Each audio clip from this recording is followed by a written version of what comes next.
And there we are. Good evening and welcome. Welcome to In Conversation With. I'm Archbishop Jerome of Selsey, and I am in conversation this evening with Brother Juniper-Mary. Juniper-Mary. Yeah. There we go. Good evening, brother.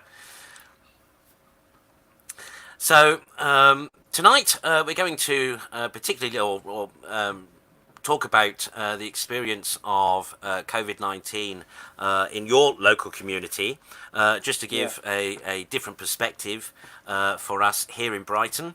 It's always interesting to know how other places have been affected, so of course that we don't feel as if it's only us, and likewise for yourselves in Bristol, obviously the same.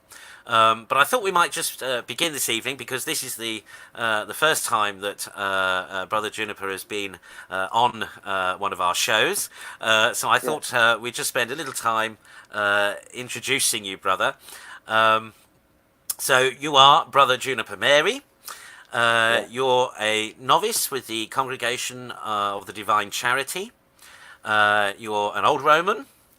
And you're administrator of the Bristol Oratory. So the Bristol Oratory is a relatively new mission, isn't it? So how long has the old Roman presence in Bristol been there now? I think it was a year last Advent, so we're a year and a bit now.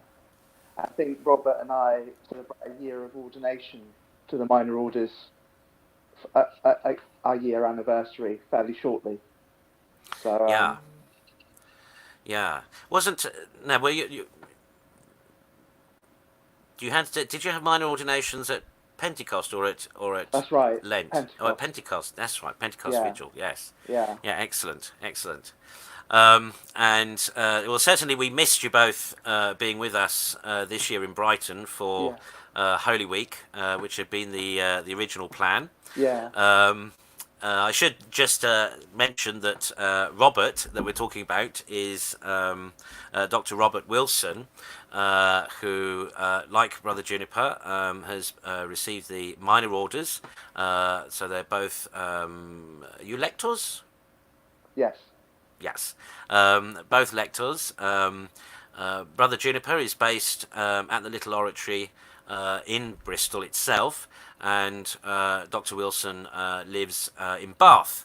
and travels in. But some of our readers, so some of you that subscribe to or read the Old Roman, will be familiar with, I hope, Dr. Robert Wilson's sermons, because he writes a sermon every week.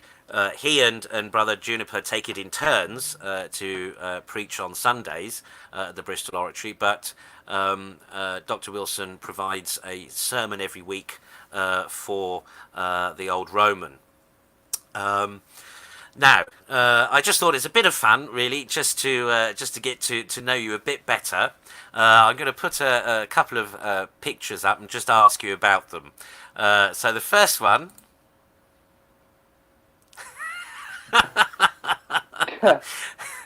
Now, tell us, Brother Juniper, who are they? Okay, well, that obviously the cat is Charlie. He was born in September last year, so he's still quite young. And he was the last in a litter of kittens. There was no home for him, and I've been wanting a cat for a long time, so I had him. And he's proving to be a wonderful addition to the house.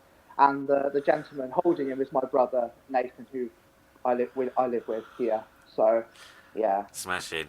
So let's just check that our audience are engaged. People online, give us a flurry of hearts for Charlie, because he is a cute little cat. Perhaps just a little flurry of hearts. I'll lead the way. I'll show you here. So you just keep pressing the little heart button. So there are mine.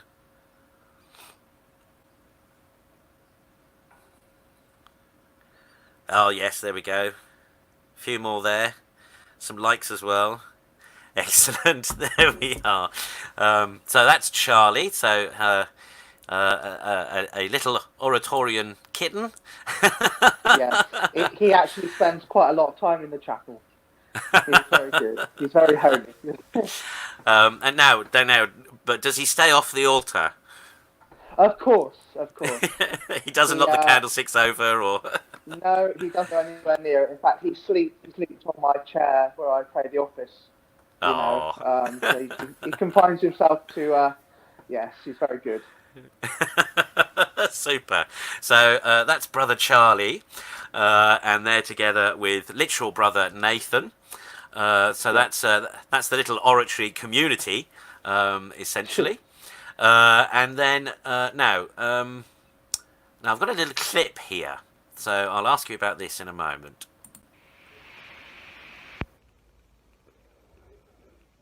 On my honour, I promise that I will do my best to do my duty to God and the Queen, to help other people at all times, and to obey the Scout law.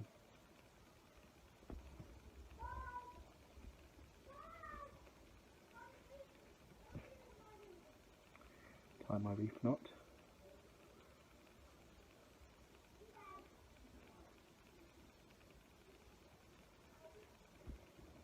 Okay.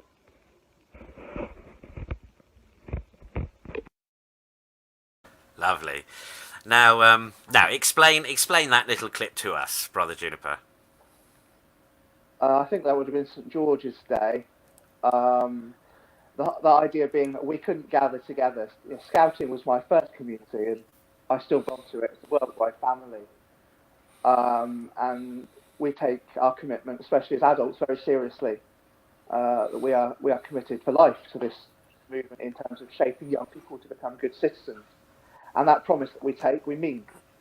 And so we all decided that we would renew our promise on that day, and we would tie a wreath knot as I did, in solidarity. We are all connected together, even though we can't be with one another, which is frustrating. I do miss my young people very much. So you're one of the scout leaders then. Yes. I'm also chaplain to the Wessex area, so I'm a scout leader and I have a spiritual responsibility also. Excellent.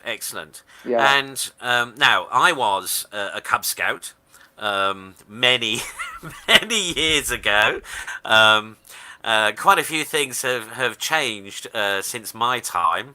But I'm proud to say that my father had also been a Cub Scout before me, and also my grandfather. So that actually, when I became a Sixer, I don't know if you still have Sixers today, but Yeah. when I became a Sixer, I was entrusted with a little heirloom, which was my grandfather's woggle. Oh, So for those of you unfamiliar with scouting tradition, um, you may recall, of course, that scouts or Cub Scouts wear a neck chief, and the colours of which depend on the pack. They denote the pack, or sometimes they denote areas or particular interests as well. But they're rather than tied together. The two ends are pulled together with a woggle, which is rather like a napkin ring, I suppose. Um, and my grandfather's woggle was one of the original Baden-Powell leather ones with a little brass wolf's head in the centre of it. So I inherited that myself when I became a Sixer. But back in the day, we were still wearing grey shorts, grey knee-length socks with little green ribbons yeah. on elastic around the top that used to cut off the circulation to your calves. And green jumpers, which of course we aimed to have covered with badges. But I know today the uniform is very different to what it was. Well, that's if the problem is there are more than one Scout association in the country. I actually belong to a traditional Scout association, and we wear the traditional uniform. So we still have the shorts and the garters and the big hats. But Excellent. for the mainstream Scout association, yes, it's changed. But we Yeah. don't see any reason. We don't believe in reinventing the wheel. If it ain't broke, don't fix it. Carry on and do what was done in the first place, basically. Smashing, smashing. Yeah, So now that's actually slightly news to me, kind of. yeah. Um, so so how large a movement is the traditional scouting movement compared to the other then? Much smaller, but not tiny. I would say about in this country, there are traditional scout associations all over the world, but in this country, I'd say we're probably about 5,000, something like that. Right. So much smaller than the mainstream Scout Association, but not tiny. No. One of the great things about us is we do things on a much more. We don't have any paid officers at all. All our association staff are volunteers. No commissioners paid. The chief commissioner's not paid. So we're able to run things on a much more economical level, which works so much better for deprived areas. And I believe, not, I mean, yes, it's more economical, but the program that we have has much to offer. We still use pretty much what Baden-Powell laid down, with some changes for health and safety and things like that. But not many changes. We've added things, but not taken away. Smashing. Yeah. So now, as I recall, the essentially the concept of the Cub Pack was based around Jungle Book Yes. by Rudyard Kipling. So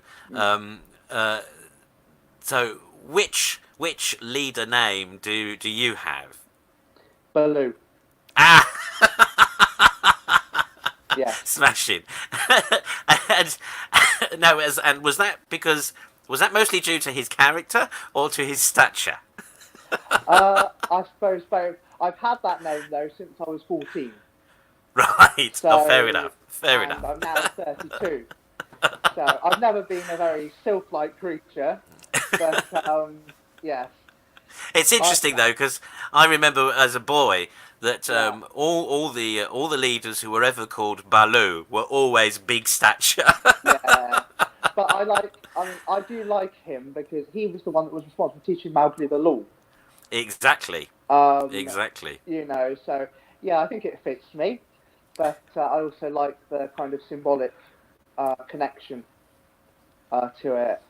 I helped in another scout group, and at the same time, I was doing two, and I was called Grizzly in the other one, and it got a bit Right. confusing to what name that I am, But luckily, I'm doing one now. Both Yeah. bears, I suppose. The Both worst bears. thing though is if you're called Arcala, because if you go on a national or international camp and a child shouts Arcala, and you all go running, Everyone. So yeah,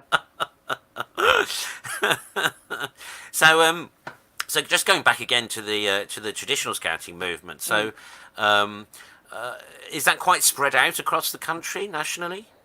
yes. We're the only group in Bristol. There used to be two.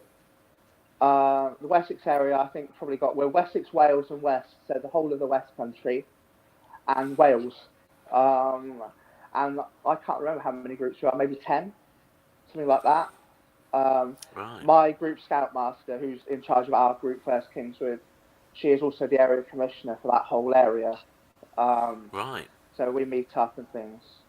But I've been a member of First Kingswood since I was 8 years old. Wow. Um, so it's been a very long association and a very happy association for me. So we're called the Baden Powell Scout Association, and we were formed in the 70s when something happened called the Advanced Party Report. I don't want to bore viewers, but it was when changes were going to happen. A bit like the church, these offshoots happened. And we, uh, some leaders decided to stay where they were, and some decided to go on and change things. And we stayed, and that was the beginning, and we've continued.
Hi, I don't know if I think there's some technical problems going on. Wait for Bishop Jerome to come back. I was talking about scouting just now. I think, as I say, I joined First Kingswood when I was 8, and it's been, as I say, a really happy association because scouting is indeed a worldwide family, a community of people, men and women, boys and girls, and it exists really to create good citizens, good self-reliant citizens, and I'm very proud to serve in what little way I can. Um, I said that I was chaplain to the Wessex area. That is a wonderful privilege and joy. And I found, in terms of passing on the gospel to young people, that it's far better to try and do it by example rather than telling them what they should or shouldn't believe and do, because they so desperately want to find their own way. You can give guidance, you can give stories of the saints and things which we teach in our program. But first and foremost, it's about leading by example and trying to live a life that is as close to the gospel as possible.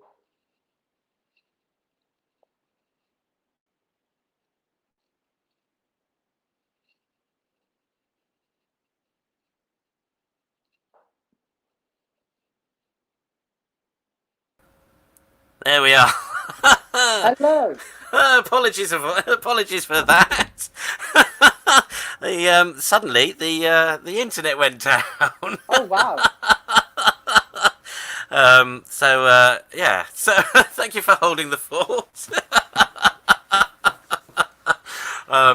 Okay. So and apologies to our viewers for that. That's the first time that's happened. But suddenly, it all went off. Yeah. So anyway, so we're back and in the room. Now, just there was something you did at the end of that clip. So I recognised the Scout's promise, Yeah. and then you tied the reef knot. Now, what was Yeah. the significance of tying the reef knot? I think it was just an action that was supposed to bind us all together, a doing action. That each of us Right. would do that in terms of, knots join one together, obviously. So it was just a symbolic gesture that we decided to do, each of us, and then do a video, showing that you've done that. Cool. Excellent. Okay. Now, just one more picture. Yes. Now, tell us about this.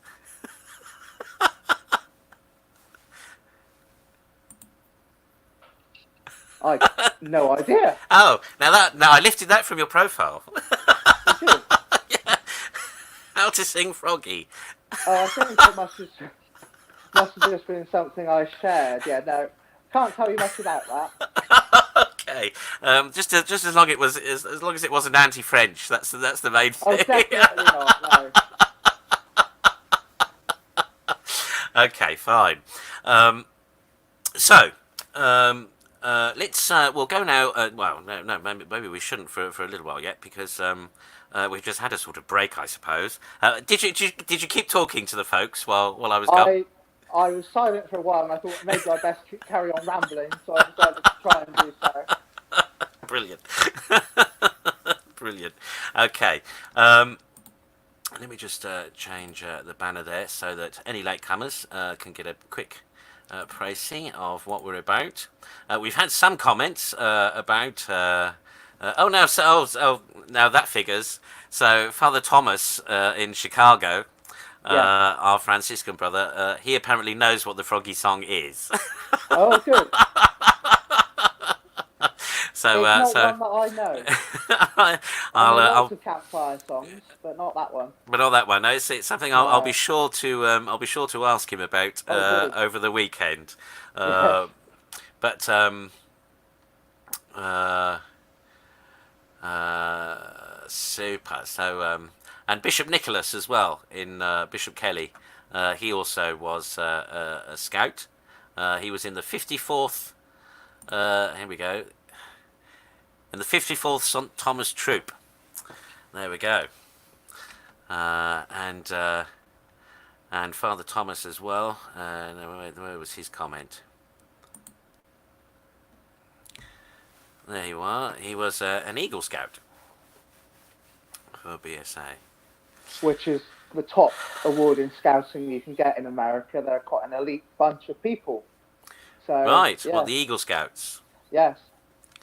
Cool. Cool. Do we have an equivalent here? Yeah, the Queen Scout Award, Oh yes. which is the top award. We don't, because of copyright, we don't have that. We have the St George Award, which is the same thing, but we have to call it something else. Yeah. Right. Right. Cool. And just out of interest, are there any groups in the south of England here? That sort of my way, southeast of England. I don't know. I don't think in Brighton. No. Reading. So south. I'd have to look. I'm not sure about further. I think there is one in Kent. Right. So yeah, that sort of area, much larger, predominantly up in the north because that's where it started. So, but we are seeing more groups coming over from the Scout Association, interestingly. And how have you? So, Cool. And how have you managed to keep the pack going and entertained during the contagion? Have you been doing stuff on Zoom? Yeah, no, not on Zoom. Our group, we chose not to. We chose to use Facebook, and people sharing things, videos, and things like that. We had a camp which people could do the activities for at home, that sort of thing. So we are getting badge work done bit by bit. The great thing about our program is it can be done. It's profoundly practical, so it can be done at home. And also it gives the young people something to do, which isn't school. Because one of the things I felt so sorry for parents for is that they felt like they have to be teachers, when of course they're not. They're not teachers. And trying to run school at home has proved a disaster for some people. Some people make a really worthy decision and say we're going to homeschool our children, and if that's what you feel called to do, amazing. But I think you have to be prepared to do it, and you have to plan it out and things like that. But lockdown's not the time to kind of go, right, we're just going to do that. And of course, in normal life, if you're homeschooling your children, you can take them on day trips. You can take them to, I don't know, museums and things like that. So it's not, Sure. anyway, yeah. It's stressed out a lot of people. Right, right. Well, we'll come on to that in a moment. Yeah. Sort of an appreciation of how COVID has affected you and the community local to you in just a moment.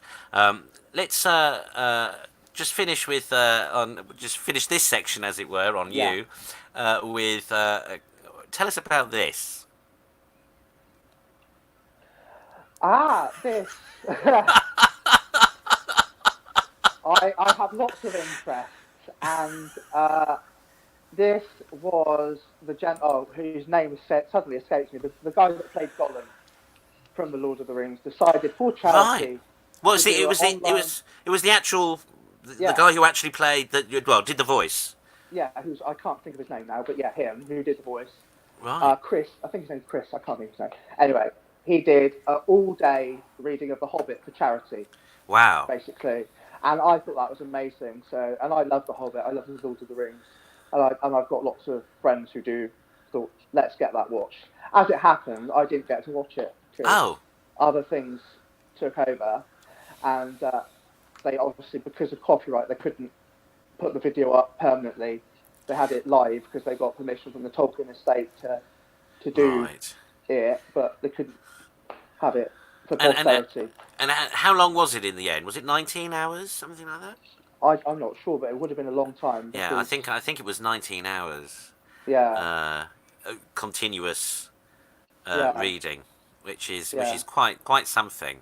I'm Actually, that's sure he given had. me an idea. I'm sure he had a lot of fun when it came to riddles in the dark because he would have been, perfect for that bit.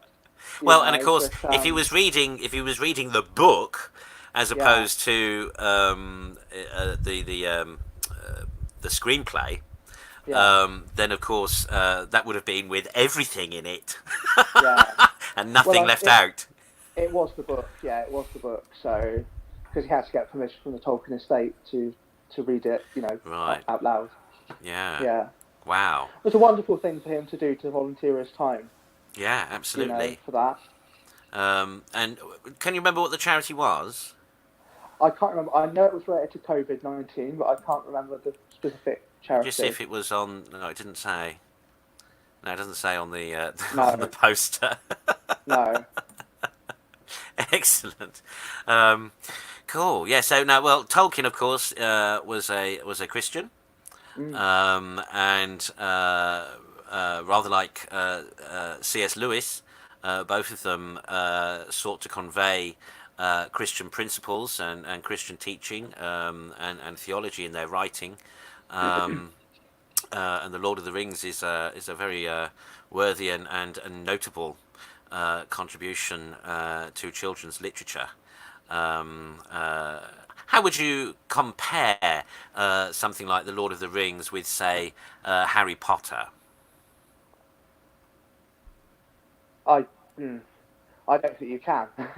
No, I suppose I'm a philistine among Christians because I do like the Harry Potter series, but the Lord of the Rings is profoundly Catholic and Christian symbolism. Things like the light that Galadriel gives to Frodo, the light in dark place, symbolizing the Rosary, for example. Yeah, And yeah, deep, deep, deep truths communicated through this.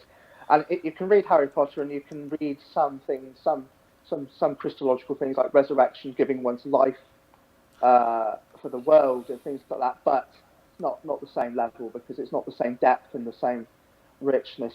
But I guess they were written at different times and for different audiences, I suppose. I think Lord of the Rings will continue to be an enduring and powerful novel. yeah, I can't remember when it yeah. was written, but it was written some time ago. And the fact that Indeed. it's so popular still just goes to show how amazing it is. Innocence and innocence destroyed, and then redemption. Yes, such wonderful story. Yeah, yeah. It's a superb work. Excellent. Okay, so we'll just go to a short commercial break just to advertise our shows coming up over the weekend, and then we'll return to our discussion.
Okay, so that was our little commercial break.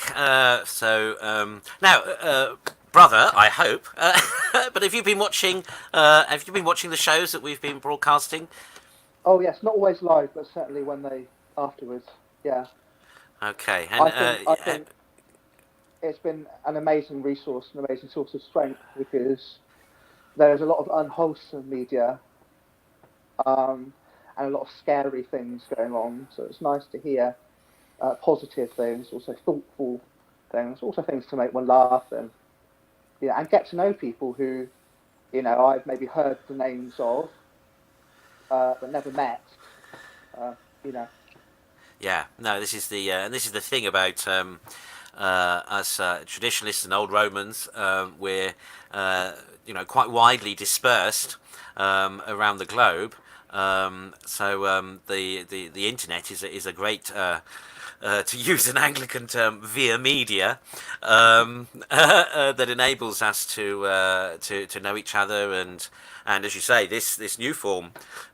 This new medium is great for sort of real life time interaction, and as you say, getting to know more about each other than just what you're able to infer from Facebook and from email and so on and so forth. So yeah, and then so you've watched Friday Night Live, yes, and have you enjoyed the clips and things in that? yeah, like I was talking about wholesome things. Um, yeah, I think it's very well put together. Thank you very much.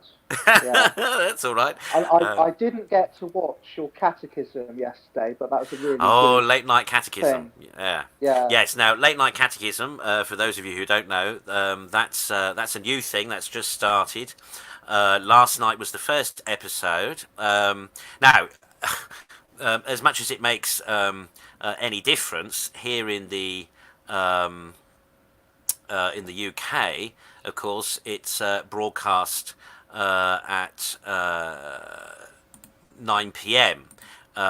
Which in the old days was the watershed, which meant a cut-off point, so that any kind of coarse language or rude scenes or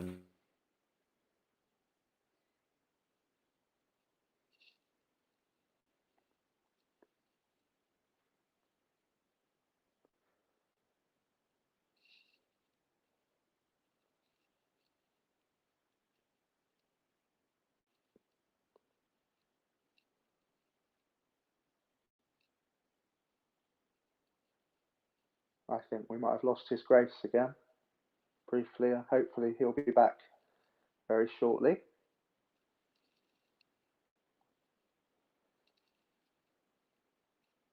This is the issue, of course, with internet. It's wonderful, this new media, but it does have its teething problems, doesn't it? We were talking about His Grace's new uh, program, Catechism for Adults, uh, as His Grace was saying. It's on after what was traditionally the watershed. So after when more course programs were able to be shared, using bad language and things. Catechism for Adults. I didn't watch it yesterday. I haven't had a chance yet, but I understand I understand and appreciate the purpose of it. Very good. Because I know from my own ministry, people have questions that they want to ask. They don't always know how, um, and they don't necessarily know the right words. Um, and I think it's important to be able to find a way to answer those questions, and to so that people get the resources that they need. We're very lucky. cool. Bless Welcome you. back. Thanks. Thanks for holding the fort again. I don't know what's going on here. um, so yeah, sorry. So what were you talking about just then? I was just explaining what hopefully the reason for you doing the catechism for adults and how it's important that we all have opportunity to ask questions, and it's not always easy. It's really good for us to be able to provide ways for people to get answers to those. important questions. Yeah, I mean as the billing says, it's an opportunity for people to ask those questions they wouldn't necessarily feel comfortable asking in the conventional catechetical environment. You know, most catechism classes take place in church or chapel or in the church hall, and often it's a what we used to call a mixed ability class, but you Yeah, know, it's a class of various demographic and people with various levels of knowledge and interest, and experience and worldliness. And sometimes there are pertinent questions that that adults have. But it's just not necessarily the right environment to ask those questions in. So the idea behind late night catechism is, as it were, to provide a vehicle for those questions to be answered. People can email the questions in. In fact, I've got a banner for that, which I'll just put up. So if you do have questions for late night catechism, if there's some burning question that you have on a sensitive subject, then feel free to jot down that email address there, and I guarantee anonymity for those who write in, and I will also filter the question and indeed the answer, because even though I'm broadcasting live at 9 o'clock, as I say, the concept of watershed has sort of gone these days. Plus, broadcasting as we are on the internet, people can watch it anytime, anywhere. So one has to be sort of self-regulatory in that respect, and you know, so although you can ask and you can phrase your question in the email any which way you like, but I will filter it and guarantee your anonymity at the same time. But yes, so that's every Wednesday evening at 9 o'clock on this channel, whichever channel you happen to be watching from at the moment. And then, of course, at the weekend we have Old Romans Unscripted. So Saturdays have tended to focus on devotional topics, and on Sundays the more current affairs type discussion. Have you been able to see those? yes, And they've been interesting. yes, especially the devotional, because my religious background might be very different to other people's. Novenas and things like that were not part of my growing up. So it's interesting to hear those described and what people find useful and what they don't. Um, I'm familiar with the rosary. I use the rosary myself, but other things I might not necessarily have heard of. So it's quite useful. Excellent, excellent. So let's talk about then COVID-19 and the impact on the community where you are. So though of course the Bristol Oratory is ostensibly to serve all of Bristol and that area, but you're located in where exactly? We're in a suburb called Hartcliffe. The ward is Hartcliffe and Withywood, so that's the actual sort of political organism. But Hartcliffe is where I am. Interest, we have the highest, for example, child poverty rate in this. Bristol is a city and a county, so in the whole of the county, a massive, disproportionate level of health inequality, the highest rate of domestic abuse, adult literacy rate, the poorest. Yeah, anything that I'm not laughing because it's funny. I'm laughing because it's crazy. Um, Anything that you can think of, really, unfortunately, negative is here. Yeah. But what I always tell people though is the community is real and strong. So despite the obstacles, some real amazing things, and God's people, the church is hard working and alive, and I've been so very grateful to have been welcomed in by them, by the ministers that serve them, as an equal partner in working. Excellent, Uh, excellent. mm. So yeah, so Hartcliffe then is, I mean, is it what we would sometimes call a sink estate? I don't know that term, but it was built in Right, the sort of 50s, 60s. as a council Yeah, housing yeah, estate, yeah. yeah, yeah. Um, Um, and so a long history probably of the council putting problem families there, oh, and absolutely. yeah, And also, so the tobacco factory was here, so we had employment, good employment. Of course, that's shut down. right, right, So then massive unemployment. right, yeah, Um, yeah. yeah. So quite tough. Hartlepool's famous for riots. There was riots in Right. the 80s, that sort of thing. And I'm not talking about the poll tax riots, but it's for other reasons against the police. So it's got a very poor reputation for the rest of Bristol, and a Mm, very unfair treatment, from my point of view, by the media. Um, right. yeah. So it's probably their go-to place for any negative spin they want to create about anything. Oh yeah, Yeah, definitely. yeah, yeah. Wow. Okay. And how what's the population roughly of Hartcliffe? Do you know? I can't say offhand. I want to say 20,000, Right. Yeah. but it might be 20,000. Yeah. That rings true, uh, Okay. but I can't remember And offhand. how many so how many Christian communities are there? Uh, So there's a parish. So if we're talking about Hartcliffe and Witherwood, which are separate but joined together, so there are two, strictly speaking, two Anglican parishes, but they only have one priest who serves both.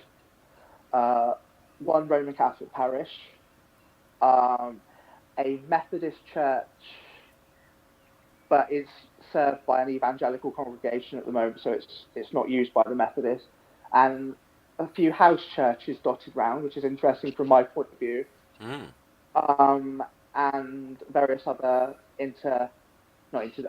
non-denominational um, communities, because I suppose people that these sort of estates do have these sort of active Christian. Uh, yeah. it's in the Church of England. It's called estates ministry. There's a Yeah. whole specific field which I'm gradually learning about and actually finding really interesting, because it is a specific challenge on its own. Mm, You can't compare it to anywhere else. yeah. Um, Yeah. so It's similar kind of sort of scenario here in East Brighton.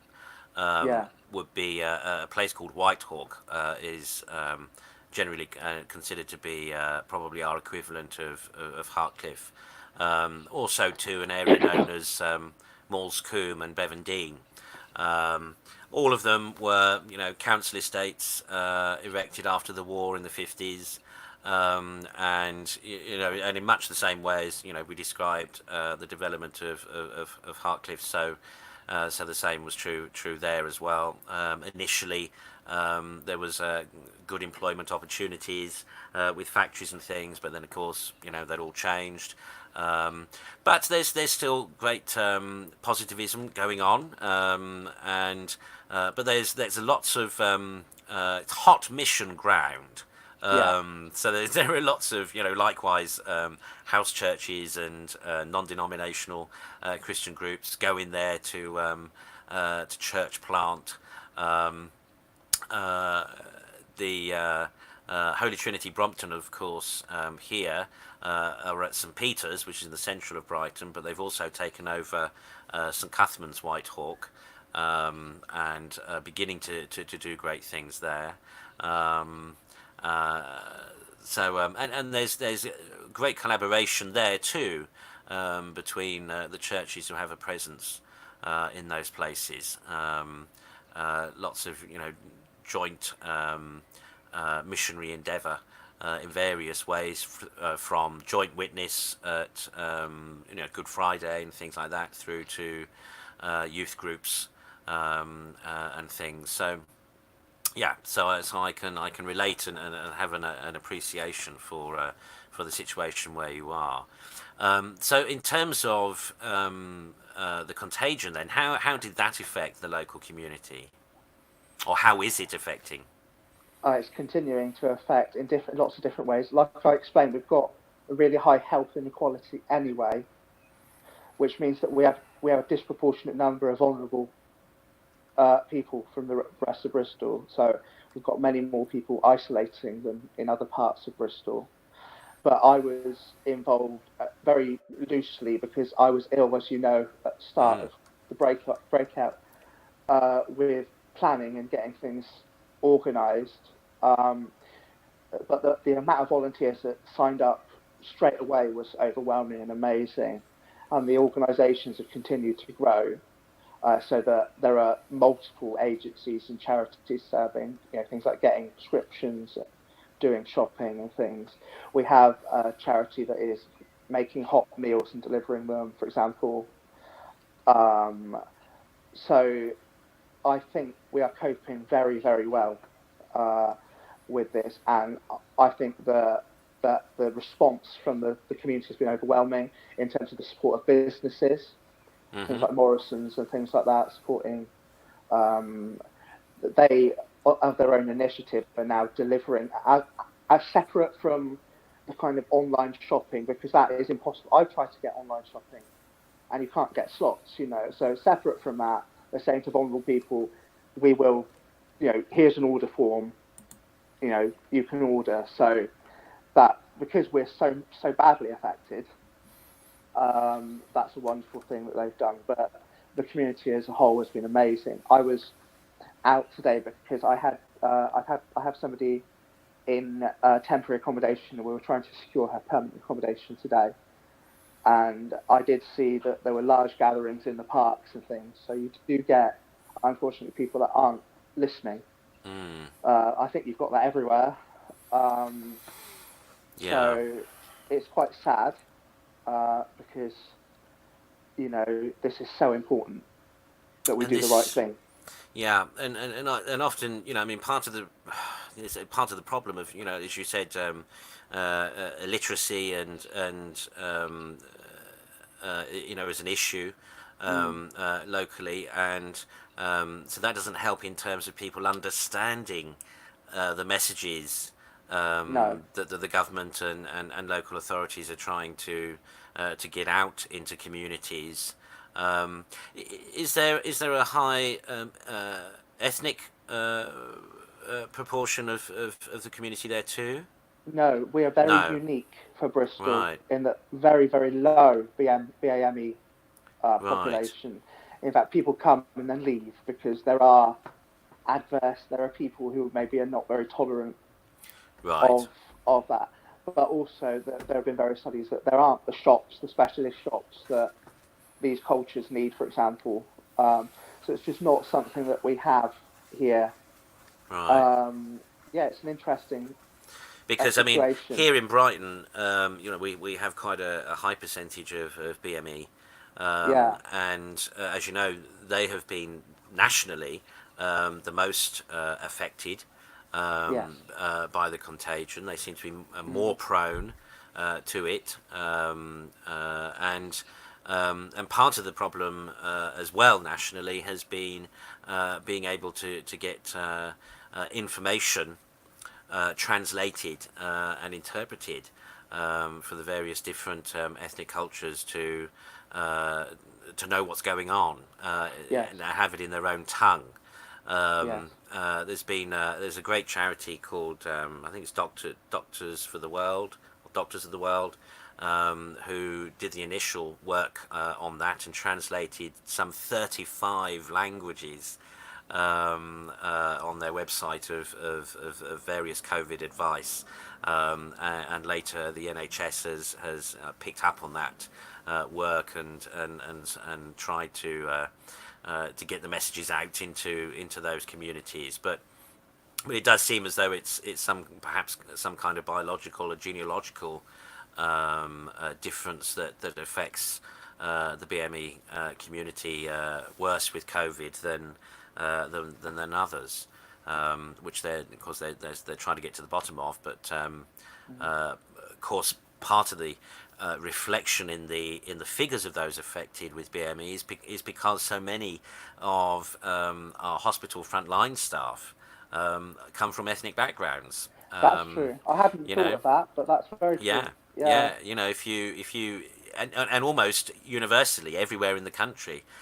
So not just in the south, not just in London, but in Manchester, in Leeds, in Bristol, in Bradford, all around the place. There tends to be a high percentage of BME staff yes, working as nurses, as doctors, as porters, as cleaners, as auxiliary and ancillary staff, so on and so forth. And of course, they've been right in the front line and been most exposed. So aside from the possible biological, genealogical factor, there's also the fact that they have been the most exposed, yes. generally speaking, of our communities. Mm. So okay, so BMA issues are not really then something that factors in Hartcliffe.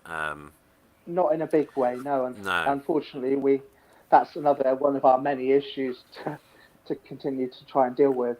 But we don't have a very mixed population. Right. Yeah.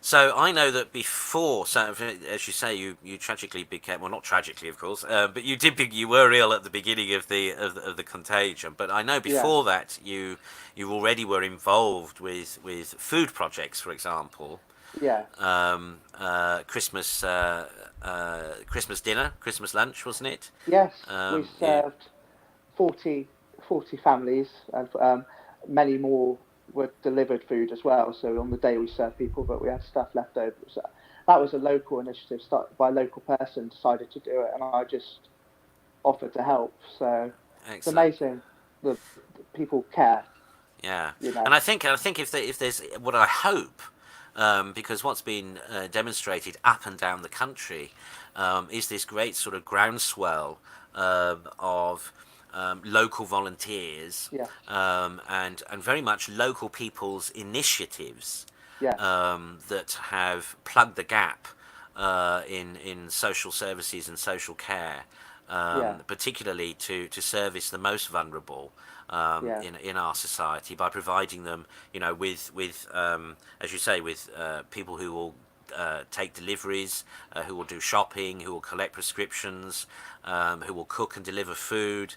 I was in a meeting this afternoon for it's the Homeless Providers Forum locally, but we were discussing it towards the end of our meeting in a sort of broader discussion, just hoping that the council and those in authority will appreciate how much they have relied on the community service and volunteer sector yeah, to deliver all these services and look after all these people. Because if it weren't for the voluntary sector, things would be an awful lot worse. yeah, If the majority of people had decided to just batten down the hatches and draw up the bridges and only look after themselves, I would imagine that the death toll would have been higher, if only because literally some people would have starved to death. yeah. And some people would have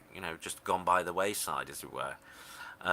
So I hope that after this, I hope that community spirit that has been otherwise so lacking for so long in this country, really, I hope that will continue. It was always something always said about the council estates before, for example, that in the earlier days, like the 60s and the 70s and the 80s, Yeah, community spirit was always quite strong, and then suddenly yeah, in the 80s and the 90s and the early 2000s, that all kind of went. So it's great that now this has been a catalyst and enabled that resurgence of real neighbourliness again. I guess our experience is a bit different because we've had that before. We've had that community spirit since before COVID. We've been I suppose, quite unique maybe, that the issues are so great that we've got no choice but to work together, I suppose. And I know Yeah. I can only speak for myself that I've been providing voluntary services since long before the outbreak of COVID to try and plug the gap in some of the things Oh, I mean, certainly that are there are. lacking. Yeah, I mean, certainly. I mean, I think that's true everywhere. But I think Yeah. the sort of groundswell Oh, of, absolutely. I see what you mean. Yeah. that it's generated. Um, Almost a movement, really, yeah, yeah, like a mass movement. yeah. Yeah. I mean, I hope that will continue, because I think Yeah. that may be a sign of hope, certainly for our political situation Yes. going forward. Because our politics was so polarized, Yes. I mean, even during this crisis, the media particularly have still been trying to um, polarize our politicians, but Yes. I think the nature of the unprecedented nature and the nature of the situation itself Yeah. has just about won through on that, and I certainly think in so. local. I think certainly in locally in local Mm. councils, for example. Yes. We have here in Brighton. It's a Green Labour majority, Mm. and yet there's been very little in the way of bickering, and if anything, it's been we've got to work together to get this sorted, Yes. and get this done. And the community, for once, has been first in priority rather than Yes. political ideologies, as is so often the case normally.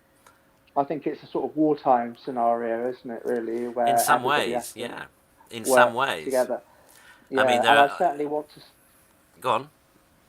I was just going to say that I certainly want to see that support for the domestic abuse bill that the government are trying to get forward, because that's been such something that I think we understood that that was going to be on the rise given that everyone's locked down, but it's something that we have to tackle because people have died, a great Yeah, number of people.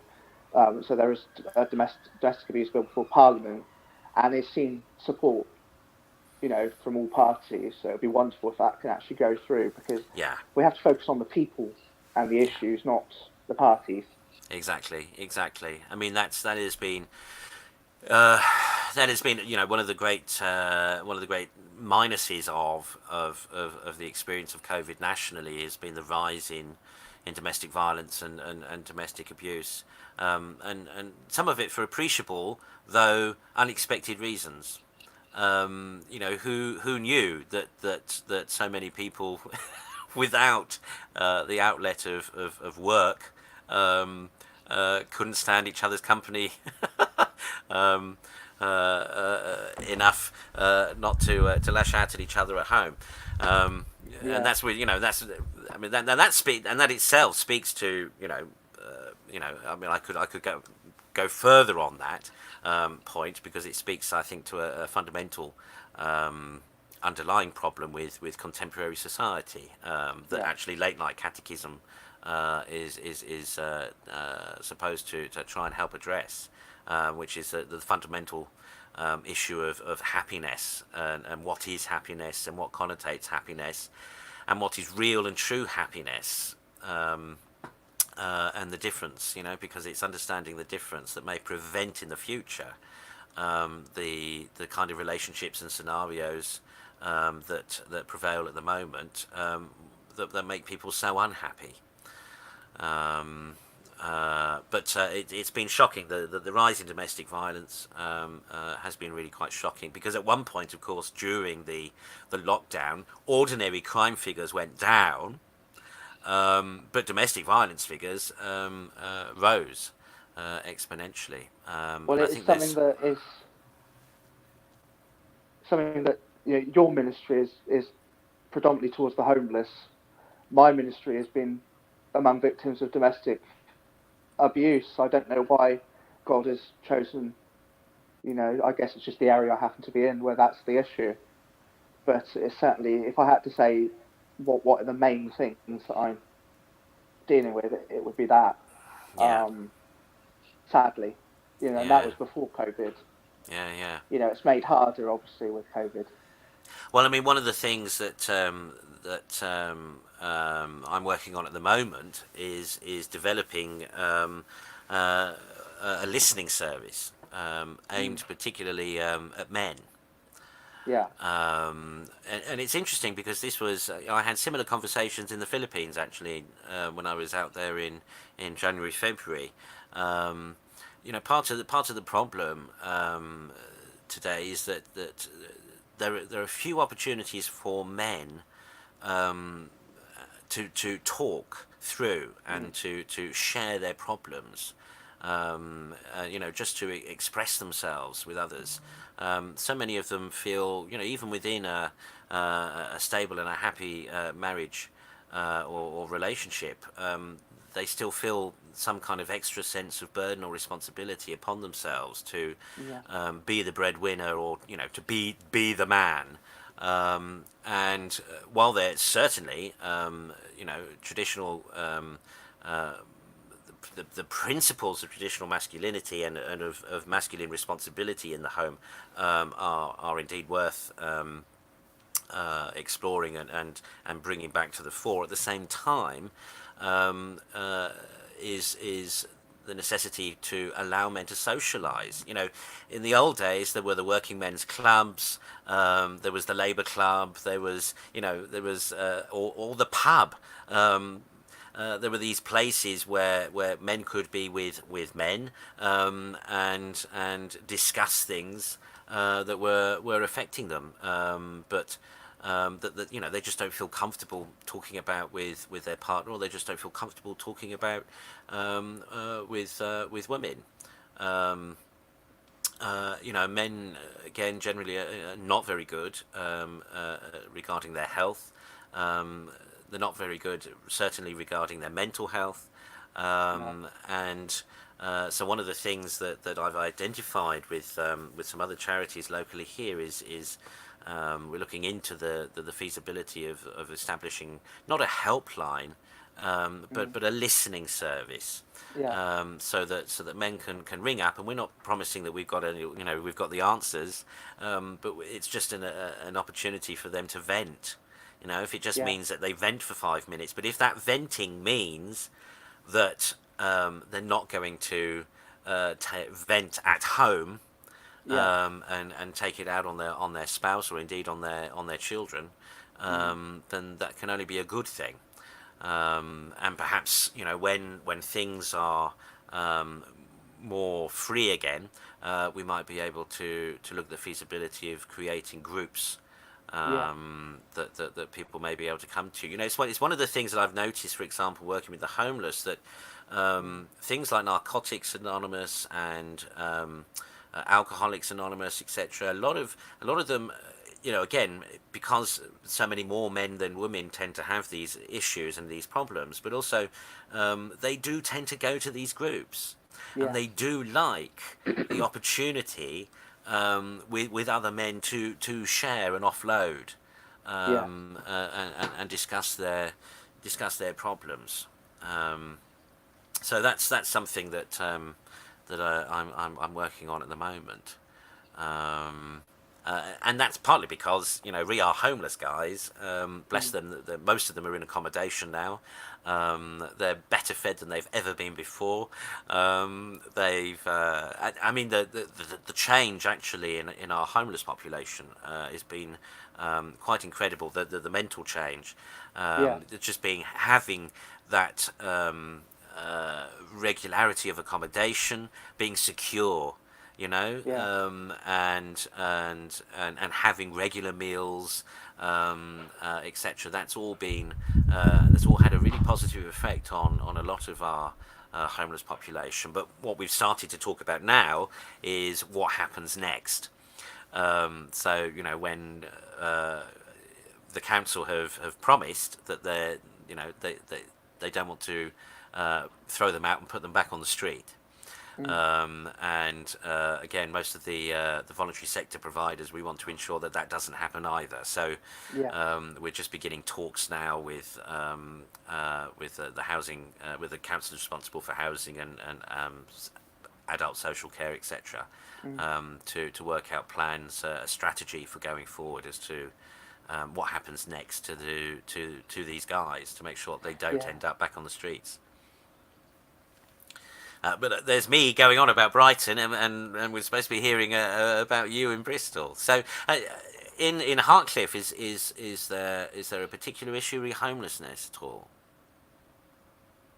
No, No, not in terms of what's called street homelessness. We've no. got people living with families and living on sofas Sofa and that surfers, sort of yeah. thing. I mean, that's the great Um, hidden. That's the great yes, hidden.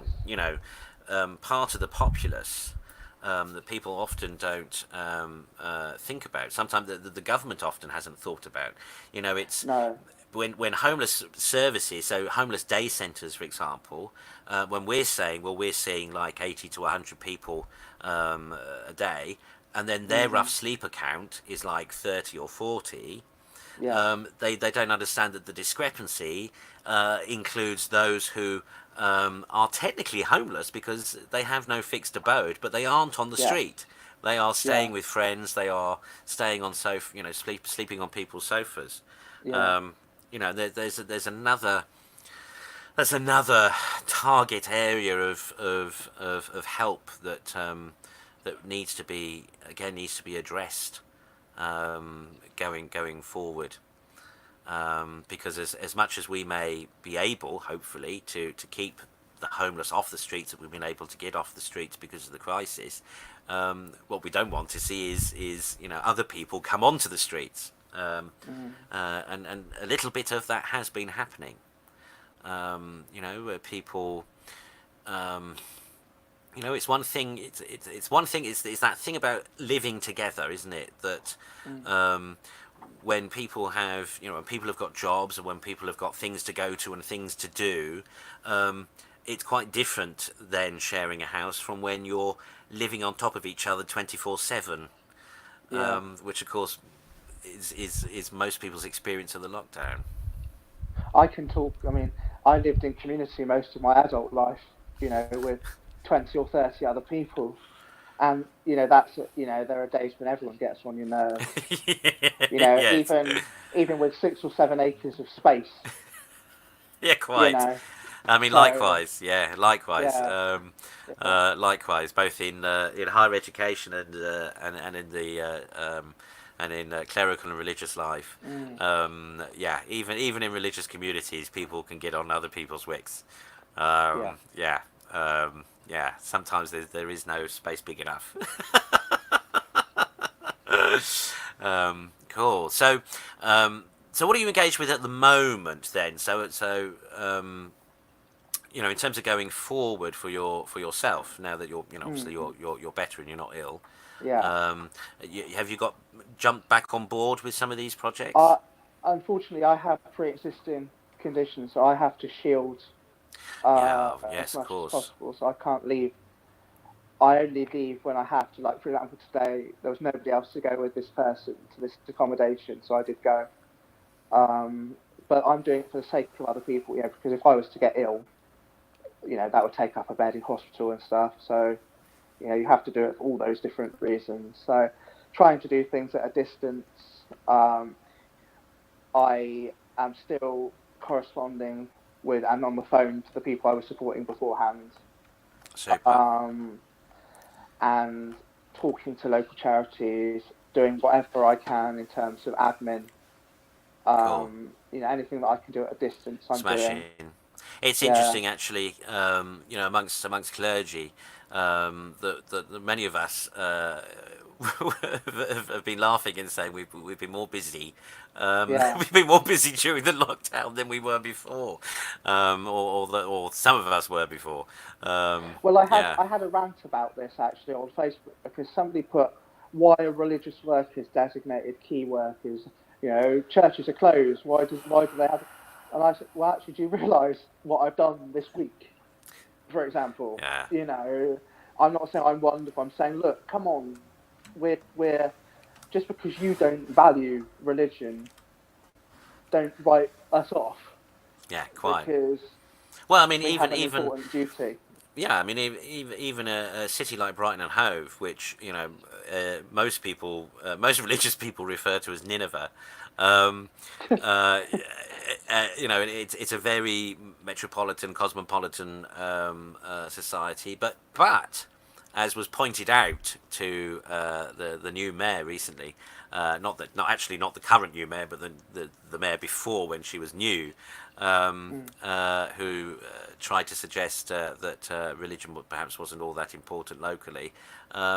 She was reminded that actually the last census, still more than 50% of the population locally were of some religious belief. Yeah. And actually, we did an exercise. Actually, we need to do it again. It was about 10 years ago of all the faith communities in the city and what they did. What they provided in terms of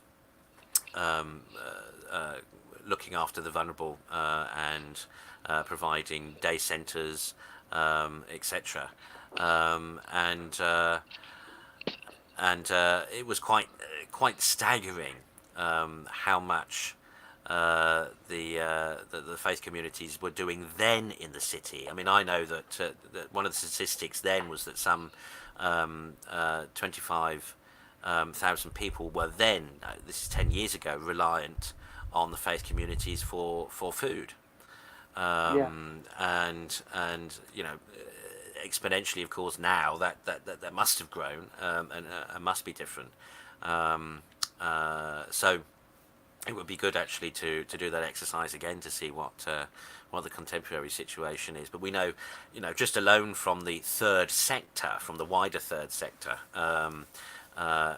Community Works, of which I'm the faith rep, did a survey and produced incredible results.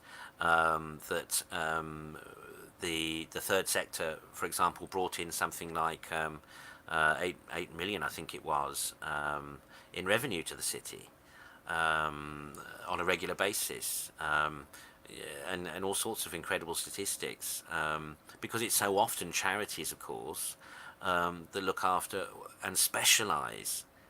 Who specialise for people with particular disabilities, or look after people with, who are particularly vulnerable in certain situations, and so on and so forth, as well as the kind of general service that various charities provide. And I know the same is true of our faith communities. It's not just all about the homeless. No. It's about the elderly as well, and it's about all the day centres and all the day activities, etc. that are provided. So I hope that the majority of people's experience for COVID in the city here will be to realise just how much A, good feeling there is, and B, the voluntary sector contributes to the life of the city and to the lives of our citizens. Yeah. And I'm sure the same, will be true in Hartcliffe as well. That both before and during the crisis, that there's those charities have come to the fore, and the councils have had to rely on them. Yeah. They've had to rely on them to deliver the services that they can no longer deliver. Yeah. So we're well over time this evening. It's been a pleasure sharing with you and learning more about your ministry there in Hartcliffe. So thank you for for being my guest this evening. Thank you to our faithful followers. Don't forget, tomorrow is Friday Night Live. So expect some humour and some pathos in tomorrow's clips from TV and cinema. So highs and lows. Hopefully you will be in tears, both of laughter and in tragedy. That's the aim for tomorrow. We'll see. Don't forget, of course, during that show, to use the emoticon buttons effectively. particularly the laughter button. When a clip is particularly humorous, hit that laughter button several times. I say this because the show itself is not really terribly interactive, so I've no idea if people are enjoying it or not. Whereas if they press the emoticon button, then I can see that, and then that gives me an idea that everything's okay. And then over the weekend, of course, we have our unscripted shows on Saturday. Unscripted is discussing holy art and holy images and the contribution and aid that can be to developing spirituality and prayer life. And then on Sunday will be our current affairs, and already there's plenty of material to talk about. Lots of news in the ecclesiastical world has churned up this week. So hopefully we will see you all 6 o'clock. Always, of course, with the Regina Caeli first, and then the shows. And don't forget, if you missed last night's late night catechism, that is available to view. So look out for that. But that is now every Wednesday at 9 o'clock. All right, so bless you all. Thank you for watching. Thank you again, Brother Juniper, for joining us. Give our regards to Brother Charlie and to Brother Nathan as well. And stay, all of you, take care. Stay clean. Wash your hands. And look after yourselves and each other. And we'll see you soon.